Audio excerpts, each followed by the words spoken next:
Es momento de conocer las bases de datos no convencionales. Las bases de datos orientadas a objetos se conocen desde la década de los 60 de mano del Dr. Kristen Nygaard. Son bases de datos orientadas a objetos de código abierto. Además, una BDOO es aquella en la que la información está representada mediante objetos. Algunos conceptos básicos son los objetos, son las entidades que introducimos en la base de datos y que habitualmente no se modifican. Se trata de elementos físicos o personas que ejercen acciones dentro de la base de datos. También nos encontramos con métodos, los cuales hacen referencia al comportamiento de los atributos del objeto. Además, tenemos los patrones, son aquellos que permiten el acceso a objetos de mayor complejidad. Por último, tenemos a las clases, que corresponden a las categorías como tal.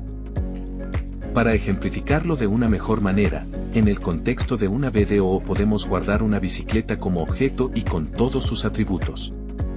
Es decir, es roja y se puede conducir. Este objeto forma parte de la clase bicicletas. A su vez, esta misma la podemos encontrar dentro de la subcategoría de vehículos.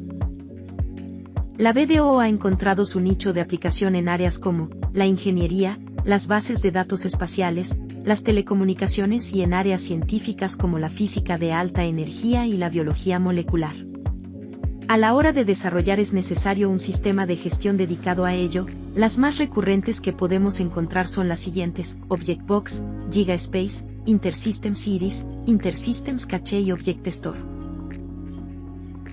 Sus características y restricciones son las siguientes: son especialmente adecuadas, debe soportar objetos complejos, los objetos deben tener un identificador, el esquema de la BDOO tiene un conjunto de clases, además puede haber un diseño de transacciones y versiones. Las ventajas de esta base de datos son: manejo rápido y sencillo, los códigos se asignan automáticamente a cada objeto, facilidad de uso y el buen rendimiento. Por el contrario, sus desventajas son: uso poco generalizado, en situaciones complejas puede tener problemas de rendimiento, soporte limitado para datos no estructurados y su mantenimiento puede llegar a ser desafiante.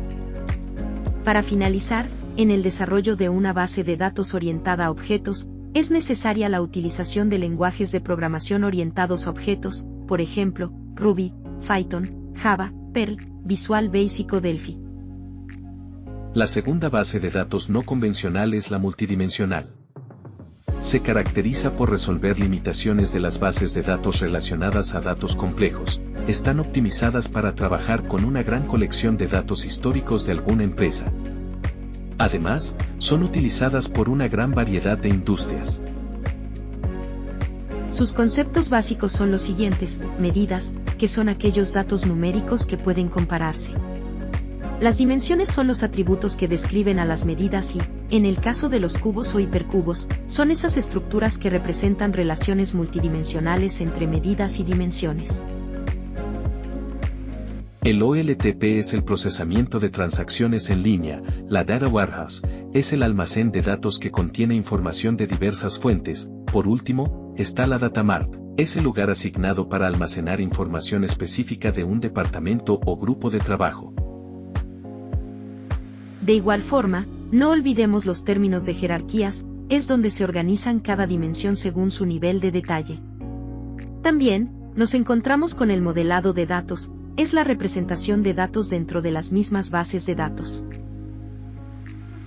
Las ventajas de estas bases de datos recaen en que realizan un análisis de datos complejo y detallado, ofrecen alto rendimiento en consultas complejas, agilizando el procesamiento de datos. Su estructura permite establecer múltiples relaciones entre diferentes aspectos de los datos y proporcionan resultados más intuitivos y fáciles de comprender, simplificando la interpretación de datos. Sus desventajas más características son: su diseño y configuración pueden resultar más complejos y requerir conocimientos especializados, requieren una inversión inicial mayor, lo que podría resultar costoso en comparación con otras bases de datos. Además, algunos modelos pueden enfrentar problemas de escalabilidad al aumentar la complejidad y el tamaño de los datos. Su lenguaje es mediante una aplicación de procesamiento analítico en línea, OLAP, que funciona de tres formas principales: Procesamiento analítico multidimensional en línea, MOLAP, implica la creación de un cubo que representa datos multidimensionales de un almacenamiento de datos. Procesamiento analítico relacional en línea, ROLAP, permite a los ingenieros hacer análisis de datos multidimensionales en una base de datos relacional y el procesamiento analítico híbrido en línea, OLAP, que combina MOLAP y ROLAP. Veamos con atención un ejemplo de un cubo OLAP.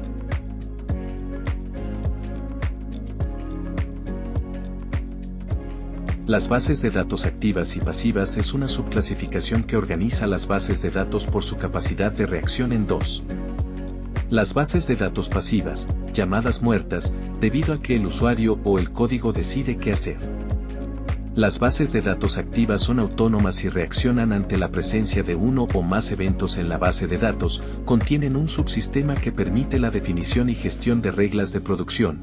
Dichas reglas siguen el modelo evento-condición-acción, es decir, cada regla evalúa una condición y responde de acuerdo a su resultado, si es verdadera, la ejecuta.